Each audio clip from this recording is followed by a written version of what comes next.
Vous êtes diabétique ou vous faites attention à votre glycémie et on vous a dit que les fruits, c'est sain, que c'est naturel, que vous pouvez en manger sans vous inquiéter.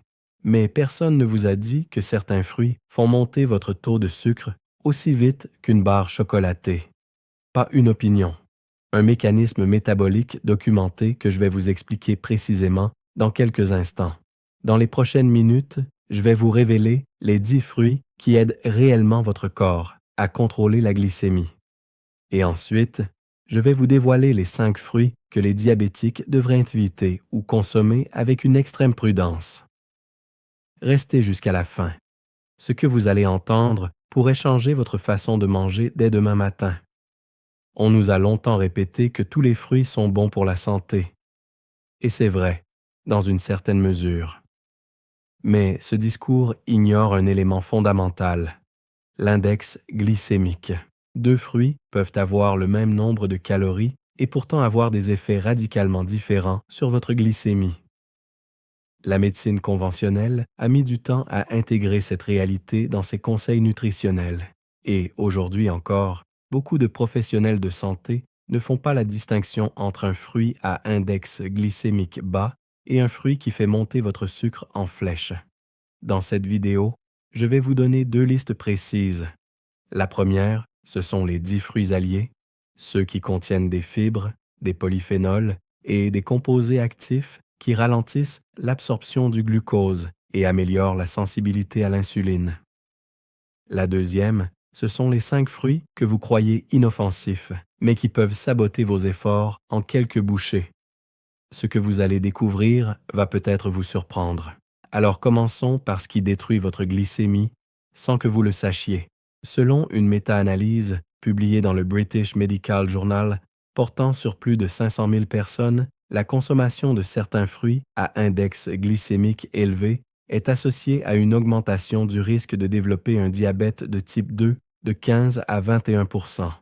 Et ce chiffre grimpe à 36% chez les personnes de plus de 55 ans qui consomment ces fruits en dehors des repas, à jeun ou sous forme de jus. Pendant ce temps, les personnes qui consomment régulièrement des fruits à faible index glycémique voient leur hémoglobine glyquée, le marqueur de contrôle du diabète, s'améliorer de façon mesurable en 12 semaines. Ces chiffres ne sont pas anecdotiques. Ils représentent des millions de personnes qui font chaque jour une erreur alimentaire avec les meilleures intentions du monde. Et voici pourquoi vous devez absolument continuer à regarder. Maintenant, commençons par les 5 fruits qui font le plus de dégâts sur votre glycémie. Ces fruits ne sont pas vos ennemis en général, mais pour une personne diabétique ou en prédiabète, ils représentent un risque réel que vous devez comprendre. Le premier fruit à surveiller, c'est la mangue mûre. La mangue est délicieuse, parfumée, et elle a la réputation d'être un fruit tropical bénéfique. Mais voici ce que peu de gens savent. Une mangue mûre de taille moyenne contient entre 45 et 50 grammes de sucre simple, avec un index glycémique qui peut atteindre 60. Ce sucre, principalement du fructose et du saccharose, est absorbé très rapidement par l'intestin et provoque une montée brutale de la glycémie en moins de 30 minutes. C'est comme verser un verre de sirop directement dans votre circulation sanguine. Le problème s'aggrave lorsqu'on consomme la mangue seule, à jeun, ou sous forme de smoothie, où les fibres sont déjà brisées mécaniquement. Si vous aimez la mangue, une petite portion, environ 80 grammes maximum, accompagnée d'une protéine ou d'une bonne graisse, peut atténuer la réponse glycémique. Mais pour la plupart des diabétiques, mieux vaut l'éviter ou la réserver aux occasions très rares. Le deuxième fruit problématique, c'est le raisin. Et celui-là surprend beaucoup de mes patients. Le raisin est souvent perçu comme un fruit léger, rafraîchissant, presque innocent. Pourtant, une grappe de raisin standard, ce qu'on mange facilement en regardant la télévision, peut contenir 30 à 40 grammes de sucre. Son index glycémique est élevé et sa texture fait qu'on en mange beaucoup sans s'en rendre compte. Les petits grains sont faciles à grignoter, on ne les mâche pas vraiment et leur sucre arrive dans le sang très rapidement. Pensez aux raisins, comme à de petites capsules de sucre concentré. Si vous avez un doute, faites le test. Prenez votre glycémie 1 heure après avoir mangé une poignée de raisins à jeun. Le résultat vous convaincra mieux que n'importe quel discours médical. Préférez-lui des fruits avec une peau plus épaisse et plus de fibres. 1 ou 2 grains, occasionnellement, ne feront pas de dégâts, mais jamais une grappe entière. Je veux vous parler d'une patiente que j'appelle Martine. Martine avait 63 ans, institutrice retraitée en Bretagne, active, attentive à son alimentation depuis des années. Elle était diabétique de type 2 depuis 7 ans, avec un traitement oral bien équilibré. Sa glycémie à jeun était correcte, mais son hémoglobine glyquée restait systématiquement au-dessus de 7,5 %, ce qui inquiétait son médecin traitant. Quand je lui ai demandé de me décrire sa journée alimentaire typique, elle m'a parlé avec fierté de ses habitudes saines. Elle commençait chaque matin par un grand bol de salade de fruits, pastèques, ananas, raisins, bananes bien mûres et un peu de mangue. Elle était convaincue que ce petit déjeuner était parfait, naturel, léger, plein de vitamines. Pendant des mois, personne ne lui avait dit que cette habitude, pourtant bien intentionnée, était en réalité une bombe glycémique silencieuse au quotidien. Après avoir analysé son journal alimentaire en détail et réalisé des mesures glycémiques postprandiales, nous avons restructuré son petit déjeuner. Nous avons remplacé sa salade de fruits par une petite poignée de myrtilles avec un yaourt nature et quelques noix.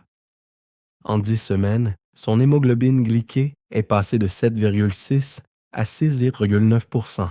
Elle m'a dit « Je n'aurais jamais cru qu'une simple salade de fruits pouvait faire autant de dégâts.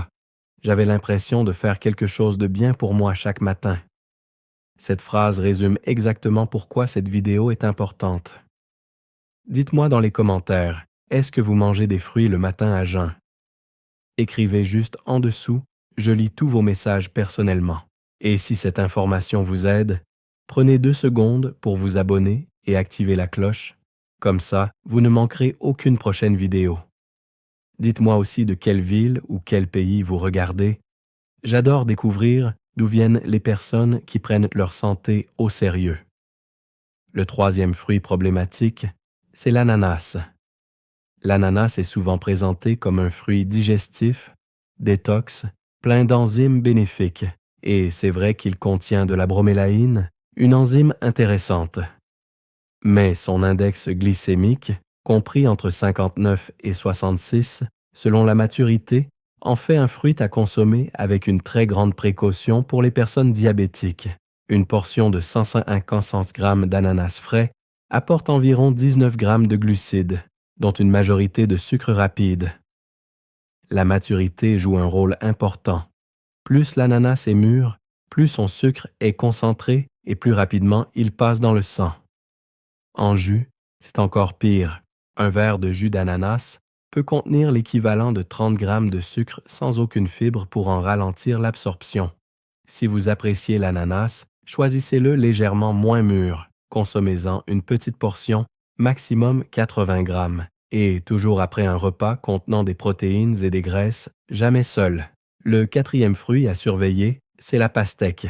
La pastèque est souvent associée à l'été, à la légèreté, à l'hydratation. Et il est vrai qu'elle est composée à 92 % d'eau. Mais son index glycémique est l'un des plus élevés parmi les fruits courants. Il peut atteindre 72 à 76.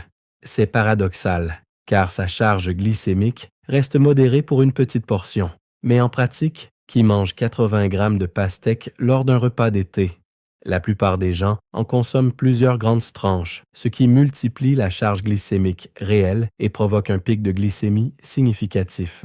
De plus, la pastèque est souvent consommée seule, entre les repas, sans aucune protéine ni fibre supplémentaire pour amortir la réponse insulinique. Pour un diabétique, la pastèque n'est pas interdite, mais elle doit être consommée en toute petite quantité et toujours dans le cadre d'un repas équilibré.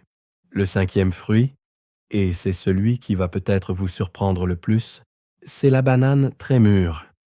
Attention, je ne parle pas de toutes les bananes. Une banane encore légèrement verte a un index glycémique autour de 42 et contient de l'amidon résistant, qui se comporte presque comme une fibre dans l'intestin. Mais une banane bien mûre, avec des taches brunes sur la peau, a un index glycémique qui peut monter jusqu'à 74. L'amidon résistant s'est transformé en sucre simple au cours de la maturation. C'est comme si le temps lui-même avait transformé ce fruit en bonbon. La banane mûre libère son sucre très rapidement dans le sang, provoquant un pic de glycémie, suivi d'une hypoglycémie réactionnelle qui donne faim 2 heures plus tard. Si vous aimez les bananes, et beaucoup de personnes en mangent au petit déjeuner ou en collation, choisissez-les encore fermes, légèrement jaunes, pas trop mûres, et accompagnez-les toujours d'une protéine ou d'une bonne matière grasse pour ralentir l'absorption du sucre. Combien de ces 5 fruits êtes-vous encore en train de manger régulièrement, en vous disant que vous faites quelque chose de bon pour votre santé? Je ne vous juge pas. Ces erreurs sont parfaitement logiques dans un contexte où l'on nous répète depuis l'enfance que les fruits sont tous bons sans distinction. Mais maintenant que vous savez, vous pouvez choisir différemment. Et c'est précisément pour ça que la deuxième partie de cette vidéo est aussi importante, parce que je vais vous donner 10 fruits qui, eux, vont travailler pour vous, pas contre vous. Des fruits qui ralentissent l'absorption du glucose, améliorent la sensibilité à l'insuline et protègent vos vaisseaux sanguins. Alors continuons. Le premier allié, c'est la myrtille. La myrtille est probablement le fruit le plus étudié pour ses effets sur la glycémie. Son index glycémique est très bas, autour de 25, et elle est riche en anthocyanines, des pigments violets qui améliorent directement la sensibilité à l'insuline au niveau cellulaire. Des études publiées dans le Journal of Nutrition montrent qu'une consommation régulière de myrtille réduit la glycémie postprandiale de façon significative. De plus, leur teneur élevée en fibres ralentit la digestion et prévient les pics de sucre. Pratiquement, visez une poignée de myrtilles fraîches ou surgelées par jour, environ 100 à 150 grammes. Vous pouvez les mélanger à un yaourt nature, les ajouter dans une poignée de flocons d'avoine ou simplement les manger telles quelles. Elles sont disponibles toute l'année, surgelées sans perte significative de leurs propriétés actives. C'est l'un des aliments les plus accessibles et les plus puissants pour votre glycémie. Le deuxième allié, c'est la pomme verte. La pomme verte, en particulier les variétés Granny Smith, a un index glycémique autour de 38, nettement inférieur à celui des pommes rouges plus sucrées. Elle est riche en pectine, une fibre soluble qui forme un gel dans l'intestin et ralentit considérablement l'absorption des glucides. Ce gel agit comme une barrière naturelle qui lisse la montée de glycémie après le repas. Une pomme verte avec la peau est essentielle car elle concentre la majorité de la pectine et des polyphénols. Consommer en début de repas peut réduire l'index glycémique global du repas entier. Concrètement, mangez une demi-pomme verte avec la peau en début de repas, ou une pomme entière comme collation, accompagnée d'une cuillère de beurre d'amande. Évitez le jus de pomme sous toutes ses formes. Il est privé de fibres et se comporte comme un sucre rapide. Le troisième allié, c'est l'avocat. L'avocat est techniquement un fruit, et c'est l'un des meilleurs alliés glycémiques qui existent. Il ne contient pratiquement pas de sucre, moins de 1,5 g par 100 g, et est richement pourvu en graisses monoinsaturées et en fibres. Ces deux éléments combinés ralentissent la digestion, stabilisent la glycémie et réduisent la réponse insulinique après les repas. Des recherches publiées dans le Journal of the American Heart Association montrent qu'ajouter de l'avocat à un repas réduit significativement la glycémie postprandiale et améliore la satiété. Pratiquement, incorporez un quart à une moitié d'avocat dans vos repas du midi ou du soir. Ajoutez-le à vos salades, sur des œufs, ou simplement avec un peu de jus de citron et une pincée de sel. Sa richesse en potassium protège aussi vos artères, ce qui est particulièrement précieux pour les diabétiques exposés aux complications cardiovasculaires. Si vous êtes encore là, c'est que cette vidéo vous apporte quelque chose de concret. Faites quelque chose de simple. Partagez-la avec une personne que vous aimez qui pourrait bénéficier de cette information. Un partage, peut littéralement changer la santé de quelqu'un. Et si vous n'êtes pas encore abonné, c'est le bon moment. Les prochaines informations sont tout aussi importantes. Le quatrième allié, c'est le citron et les agrumes à faible teneur en sucre. Le citron, le pamplemousse et la bergamote font partie des fruits les moins sucrés qui existent. Un citron entier contient à peine 3 à 4 grammes de sucre, mais au-delà de leur faible teneur en glucides, ces fruits contiennent de la naringénine, un flavonoïde qui améliore la sensibilité à l'insuline et aide le foie à mieux réguler la production de glucose. Une étude publiée dans Diabète Cœur a montré que boire un verre d'eau avec le jus d'un demi-citron avant un repas réduit l'index glycémique du repas de 10 à 15 %. Pratiquement, pressez le jus d'un demi-citron dans votre eau du matin ou avant vos repas principaux. Vous pouvez aussi utiliser le zeste dans vos plats. Il contient une concentration particulièrement élevée de composés actifs. Pour le pamplemousse, une demi-portion au petit déjeuner est une excellente habitude, mais attention si vous prenez certains médicaments. Parlez-en à votre médecin car le pamplemousse peut interagir avec plusieurs traitements. Le cinquième allié, c'est la goyave. La goyave est un fruit trop souvent sous-estimé en Europe, mais qui fait l'objet d'une recherche scientifique croissante pour ses effets antidiabétiques. Elle a un index glycémique bas, autour de 31, et est extraordinairement riche en fibres, en vitamine C et en lycopène. Mais ce qui la distingue vraiment, c'est sa teneur en feuilles actives. Des études menées en Asie du Sud-Est et au Mexique montrent que l'extrait de goyave réduit l'absorption intestinale du glucose de façon significative. La goyave entière, avec ses graines et sa peau, fournit une quantité de fibres insolubles qui ralentit la vidange gastrique et prévient les pics de glycémie. Concrètement, si vous avez accès à de la goyave fraîche, une portion de 100 à 150 grammes plusieurs fois par semaine est un excellent choix pour les diabétiques.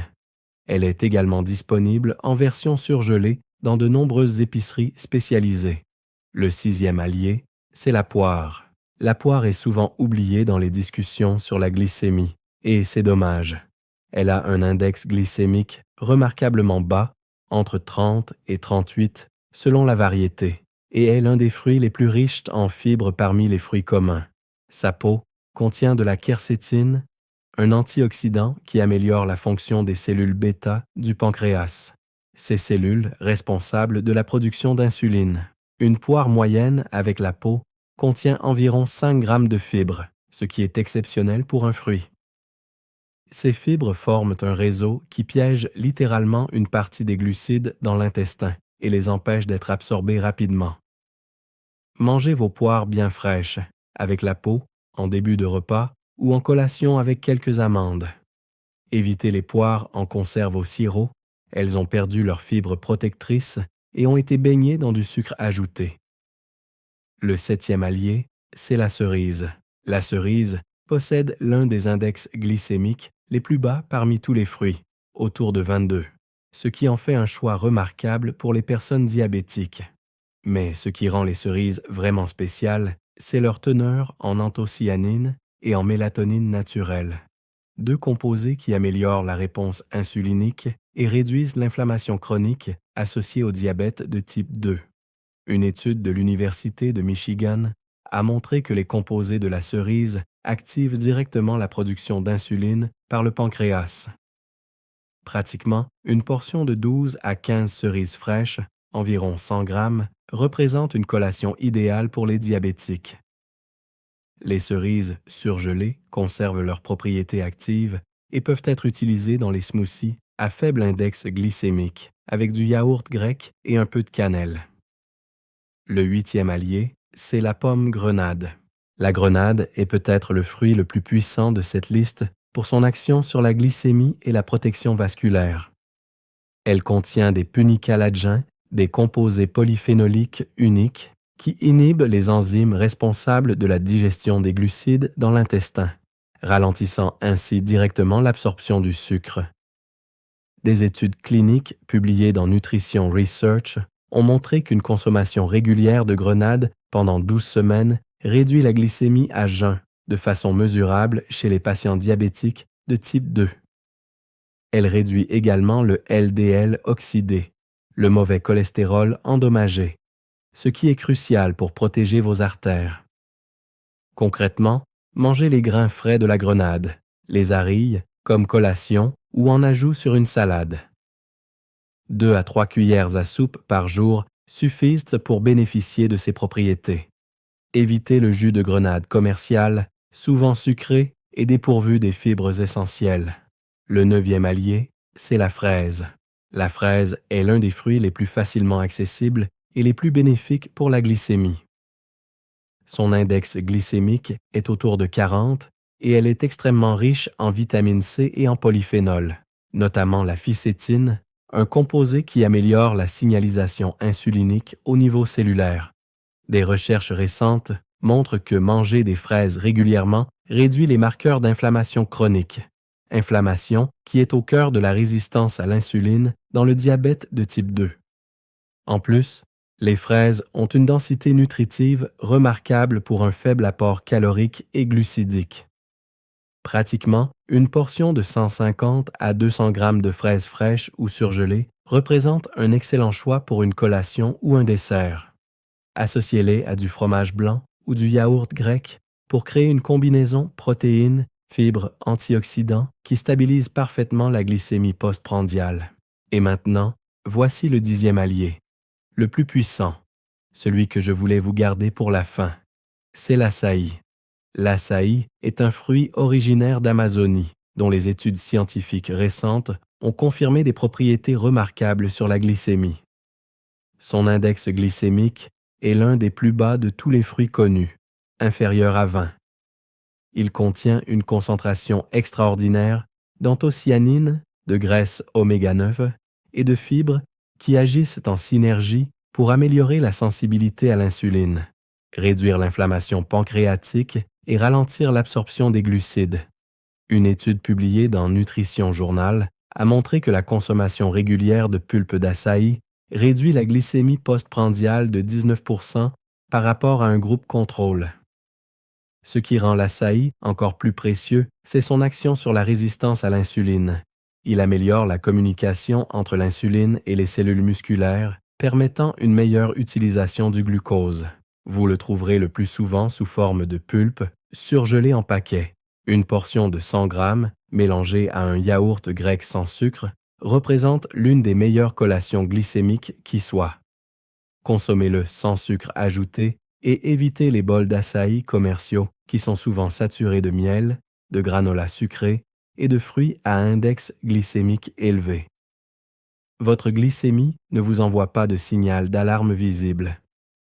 Elle monte en silence, abîme vos vaisseaux, fatigue votre pancréas et fragilise votre cœur, sans que vous ressentiez quoi que ce soit pendant des mois ou des années. Ce que vous faites à partir d'aujourd'hui compte. Pas demain. Aujourd'hui. Commencez par un seul changement. Remplacez votre prochain fruit à index glycémique élevé par une poignée de myrtilles, une poire avec la peau ou quelques fraises avec un yaourt. Un choix. Un repas. C'est là que tout commence. Si cette vidéo vous a apporté quelque chose, partagez-la avec quelqu'un que vous aimez qui fait attention à sa glycémie. La bonne information entre les bonnes mains au bon moment peut changer une vie. Abonnez-vous et activez la cloche. Dans la prochaine vidéo, je vais vous révéler les 5 habitudes du matin qui font monter votre glycémie avant même que vous ayez avalé la première bouchée. Et l'une d'entre elles, vous la faites probablement chaque jour sans le savoir. Ce sera un contenu qui pourrait bien vous surprendre. Prenez soin de vous.